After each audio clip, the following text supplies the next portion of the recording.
I'm Zibby Owens, and you're listening to the Webby-nominated podcast, Moms Don't Have Time to Read Books. Book of the Month Club is this week's sponsor. They're offering listeners their first book for only $5 with code ZIBBY, Z-I-B-B-Y. Again, that's code ZIBBY for your first book for $5 to Book of the Month Club, which, by the way, is amazing. I subscribe every month. I get to pick from 5 of their favorite books. Most of the time, one of them is by an author I've had on my podcast. And then it just arrives. I've given it as a gift. I adore it, and you will too. So think of it for gifts, and for sure, go on bookofthemonth.com and subscribe yourself. I'm thrilled to be talking to Lisa Jewell today, who is the internationally best-selling author of 17 and a half novels, including the New York Times bestseller, Then She Was Gone, as well as I Found You, The Girls in the Garden, and The House We Grew Up In. Her latest book, The Family Upstairs, is already a #1 bestseller in the UK and is a Book of the Month Club pick. Her novels have sold 2 million copies around the world. She currently lives in London with her husband and 2 daughters. So welcome, Lisa. Thanks so much for coming on Moms Don't Have Time to Read Books. Oh, thank you for inviting me. So can you please start by telling listeners what your latest novel, The Family Upstairs, is about? Okay, so The Family Upstairs, it's a story told from the point of view of 3 different people. But the first person we meet is Libby Jones. And Libby is 25 years old, and she lives in a small town just outside London, and she sells designer kitchens for a living. She's a very sensible girl. She's a very organized girl, and she doesn't really do spontaneity or surprising things. But she was adopted as a baby, and she's known all her life that on her 25th birthday, she'll find out what her birth parents have been holding in trust for her.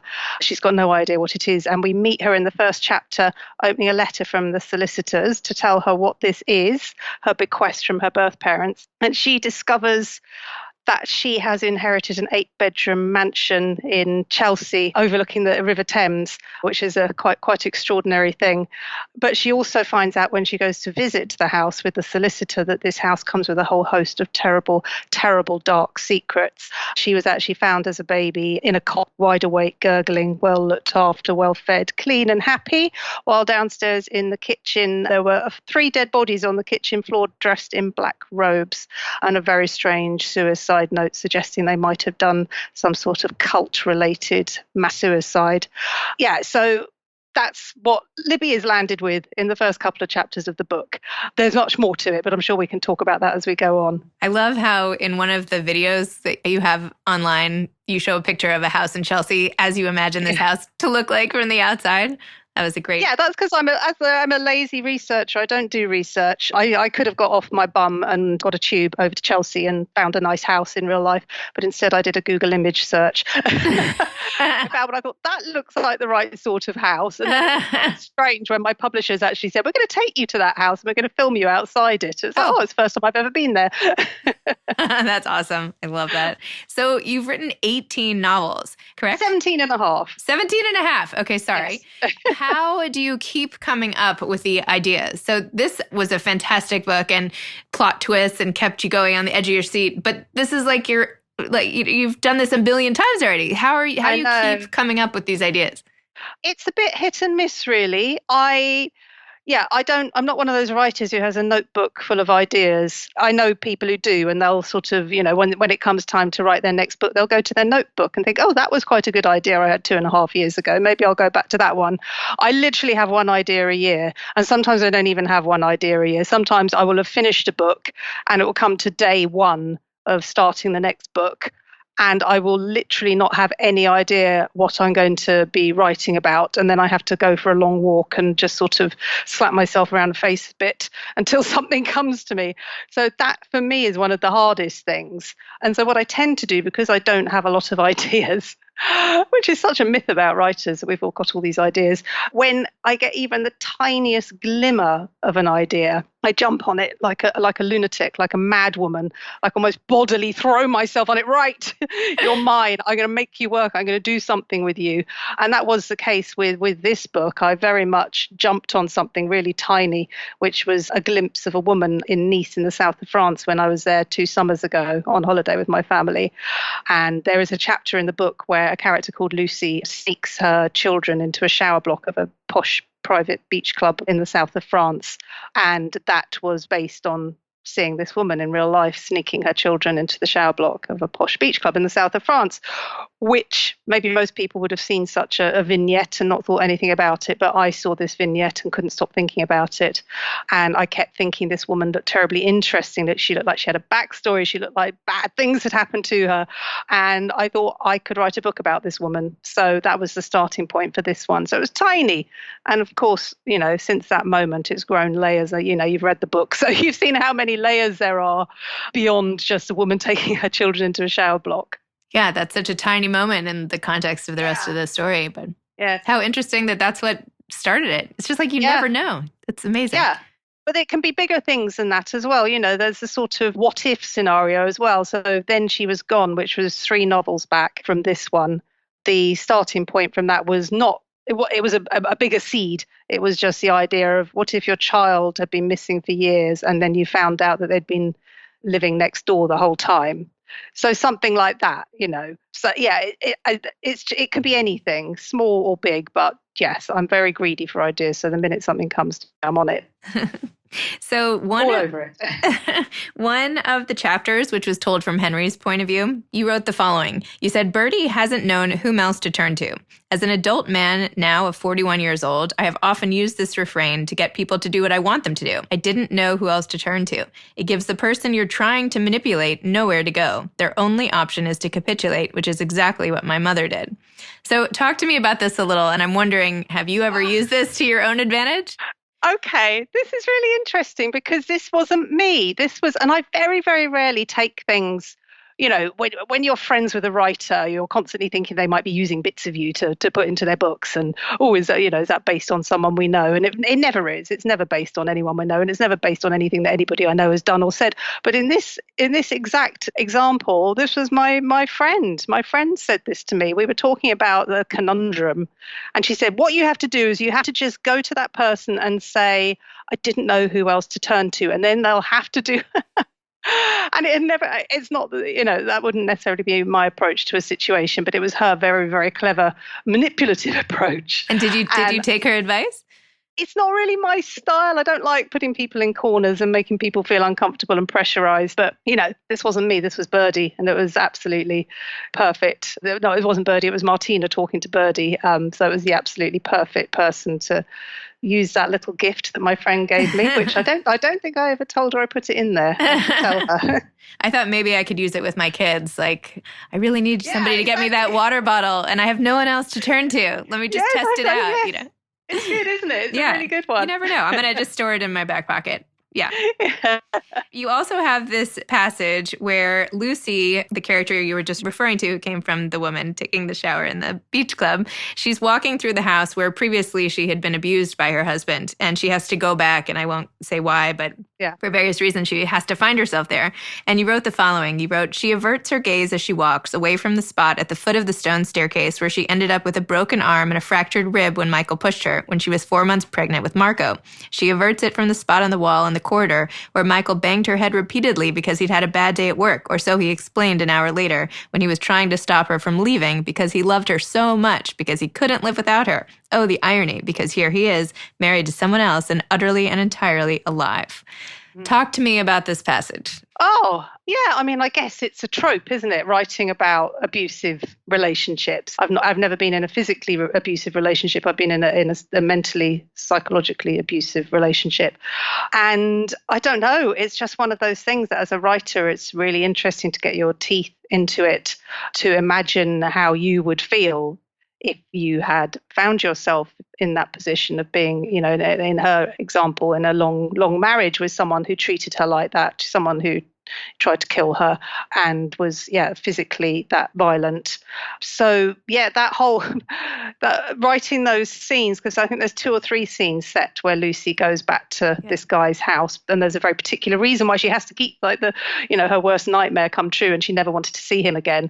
They were really easy chapters to write. It's a horrible thing to say, but they were kind of juicy because it's all there, isn't it? And I was just with her when she was walking into the house, and I was looking at the house through her eyes and imagining all the memories the shocks and the pain. And yeah, so those passages were incredibly easy and exciting to write from a writer's point of view. It just seems so visual to me. I can like feel, you could feel like as if you're, I don't know, doing one of those the maps where you can like actually have a 360 view if you turn yourself around. That's how I felt in that moment with Lucy. That's how I felt writing it. I very much. And even while we're sitting here talking about it now, I'm there in that hallway. I'm looking at the bottom step. I can see the steps and I can see the wall and I can feel how she was feeling. So yeah, it's very, very piquant, very real. And I guess all of us have some sort of place where something unpleasant or traumatic or something has happened. And then you go back and how do you feel again? So yes. Oh, absolutely. Yeah. No, I was going to use an example from my recent life, but it's so pathetic. No, give it to us. Well, I moved out of my house for 8 months to have renovations done. And we rented this beautiful, beautiful apartment up the road, which we were terribly excited about living in because it was very luxurious. And it ended up being 8 months of hell because of the neighbours in this building were just so obnoxious and spiteful and horrible.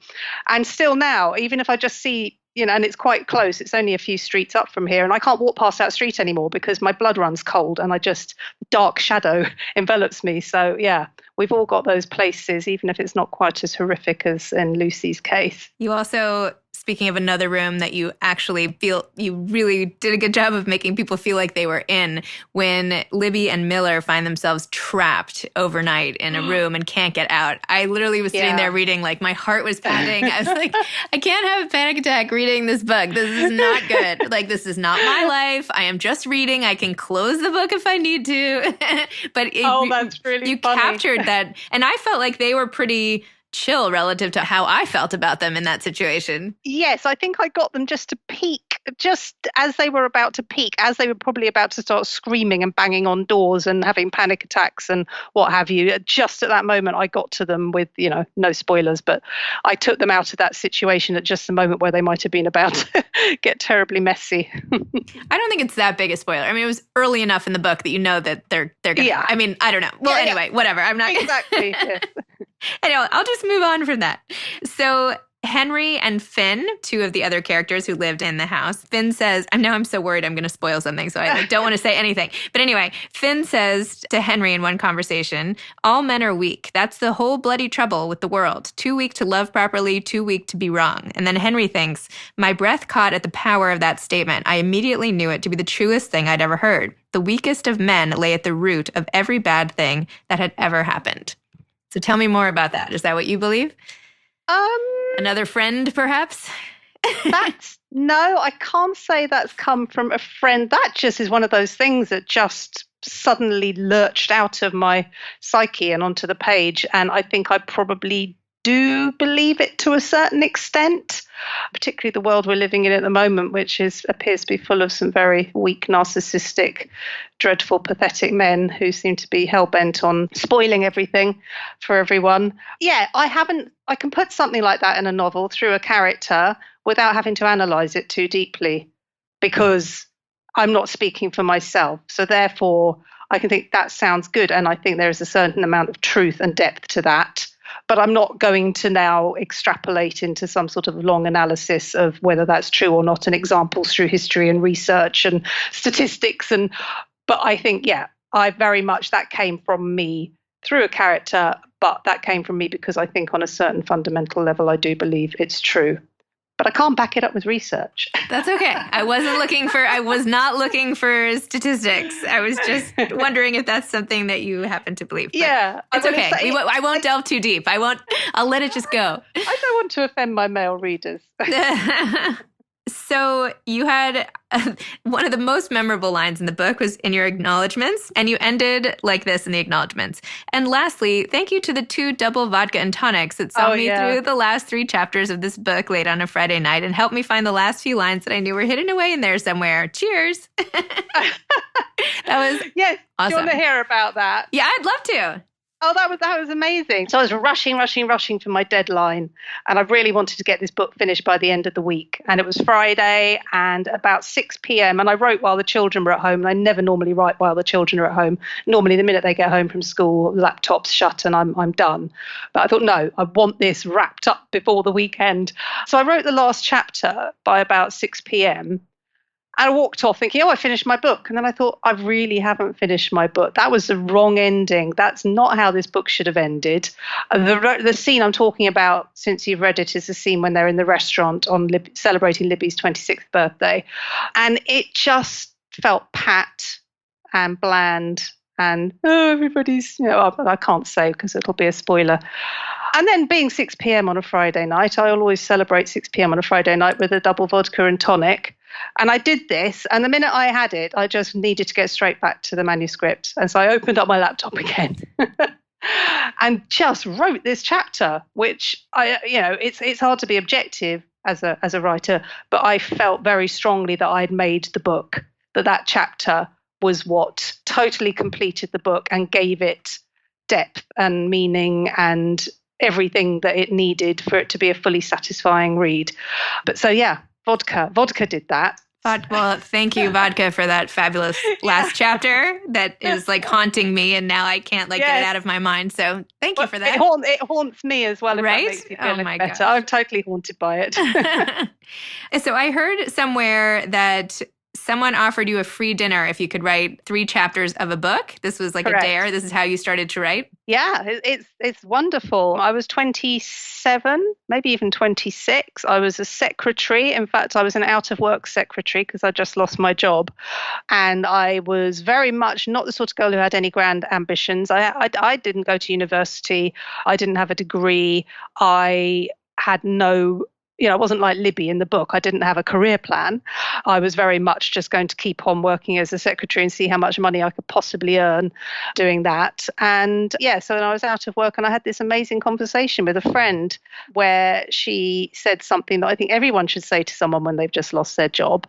Because I said, I'm going to sign up with some temping agencies for a while. I'm not ready to go out and get another full-time job. And she said, a lot of people use redundancy as an opportunity to change the direction of their life. Well, they can use it as an opportunity. Is there something deep down inside that you've always wanted to do? And because I'd been a very bookish little girl, and it was something I'd wanted to do when I was 8 years old, I just found myself saying, well, I think I might like to write a book, which was a very strange thing for me to have said because I'd never really thought it.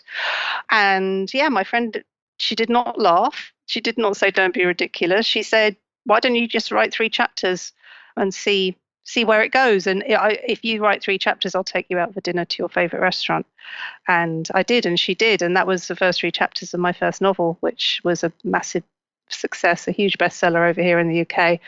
And here I am 20 years later. So that's an amazing story. Some conversations really do have the power to change a whole life, and that was one of them. Are you still friends with her? I am still friends with her. I had dinner with her on Sunday night, in fact. She's awesome. That's amazing. Love stories like that. You mentioned that at 3:00 when your kids come home from school, I think you said 3, or maybe I was just thinking that was my life. But anyway, you said when your kids come home from school, you shut down the computer and that's it. So tell me about your writing process and maybe how it's changed over the years. You've been writing since before you had kids. Yeah. When and where do you like to do it? Yeah, it's sorry, I'm just putting a bit of innuendo in that question. So I started writing, as you say, before I had children, which meant that I just had all day. I'd been working 9-to-5 jobs all my life, so it just made sense to me to write from 9 to 5. And then I had my first baby in 2003 and thought I would never write another book because how could I possibly write a book with a baby in the house? And then I managed to write a whole book in an hour and a half a day while she was napping. So ever since then, and your little bubbles of oxygen get bigger and bigger as your children get bigger and bigger.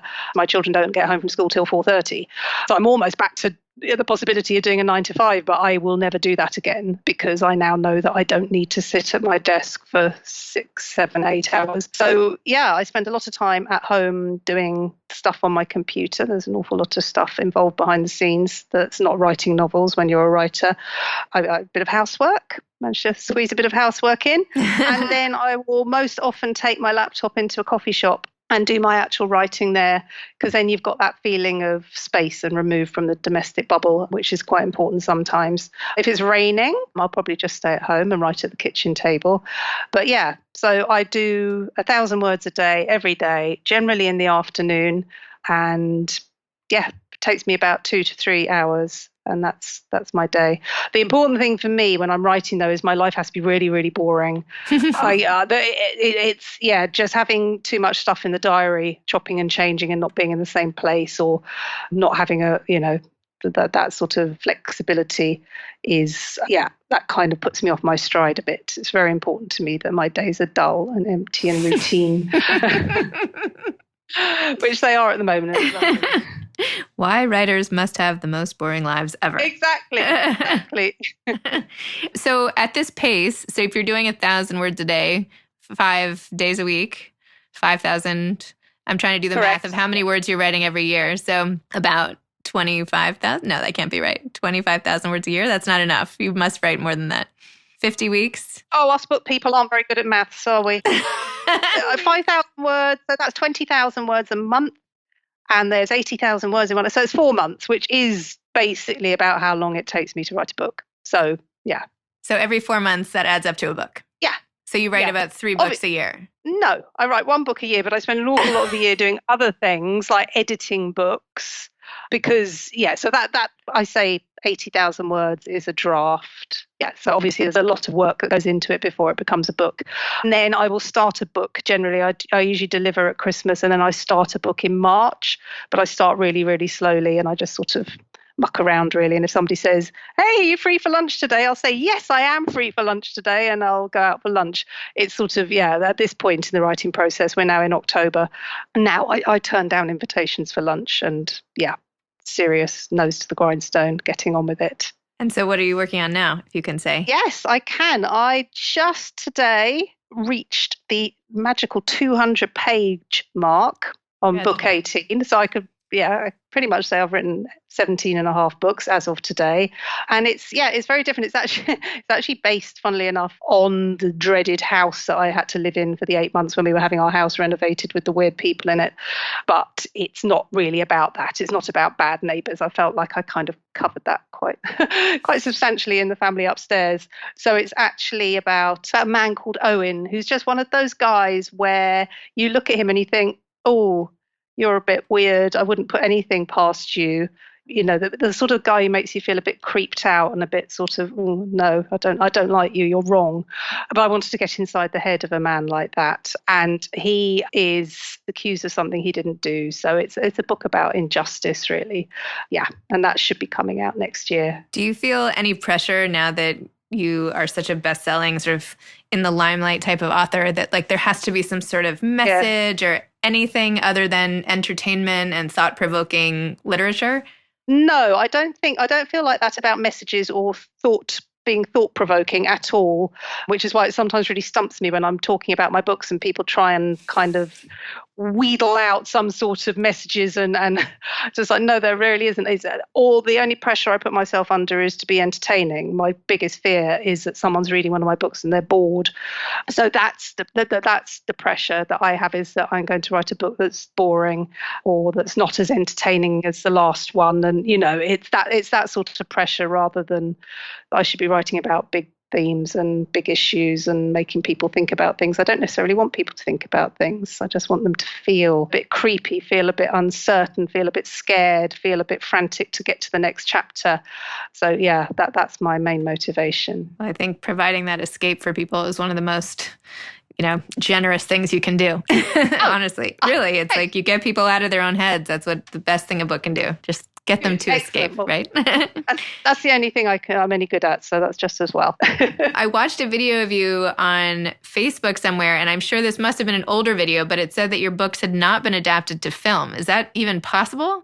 Correct. At this current moment in time, when my career first started, there was a little flurry because I was a big hit over here. And so I got a little taste of people running after you with sort of option money saying, well, and none of that never happened. And then it all went very, very quiet for a very long time. And now my career's taken a little upward peak again. And I've currently got 4 books under option, 3 in Hollywood. Amazing. Yeah. So 3, I don't know, statistically, if I've got 3 under option, statistically, surely one of them's got to come off. I don't know. So The Family Upstairs is under option. Watching You is under option. And I Found You is also under option. Oh, good. It would be lovely if it did happen. I don't know if I could handle the intensity of watching a movie of this book. I don't know. No, I'm kidding. I mean, I would, but whoa, that would be intense. Yeah, it would be very intense. Do you have any advice to aspiring authors? Oh, it's really hard because there's two things. You've got to be able to write, and you do need some sort of evidence that you can write. So when I was writing my first novel, for example, I was sending chapters as I wrote to my friend who I had that amazing life-changing conversation with. And she kept reassuring me that I could write. She's going, no, you can write. This is brilliant. Just keep going, keep going. But I don't know how you get that. I don't know how. I'm not sure not everybody can get access to someone who will give them the truth about whether they can write or not. But of course, there's only one way of finding out whether you can write or not, and that is to try writing. I think it's very important for anyone setting out to write a novel for the first time to bear in mind that it's really, really, really difficult. Even if you're writing something quite light-hearted and funny, just structuring a novel is really, really difficult. Keeping going, keeping the momentum going, not losing faith, seeing the big picture, it's incredibly difficult. So you have to sort of go into it with your eyes open that, number one, you may not actually be a very good writer. Number two, even if you are a brilliant writer, it's still going to be incredibly difficult.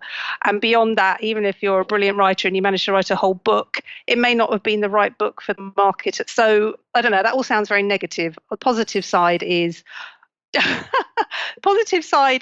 that it's a numbers game, and it can happen to anyone, and it's there's something slightly magical about the publishing industry.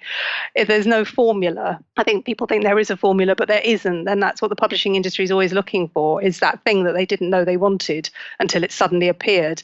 So yeah, I would say sort of go into it as a realist, but also just keep a little bit of that sort of magical optimism alive as well. Excellent. Well, thank you so much for all of your time coming on Moms Don't Have Time to Read Books, and for all of your amazing novels. And I can't wait to read the next one. Oh, I can't wait to finish it. Thank you very much. Thank you. This episode has been sponsored by Book of the Month Club. bookofthemonth.com. Enter code ZIBBY to get your first book for $5. Thanks for listening to Moms Don't Have Time to Read Books. You can follow me on Instagram at Moms Don't Have Time to Read Books. Thanks so much to Steve and Ryan at Texture Sound for the sound editing. And thank you to Morning Moon Productions for providing this fantastic intro and outro music. Thanks for listening. You could always email me at zibby@zibbyowens.com.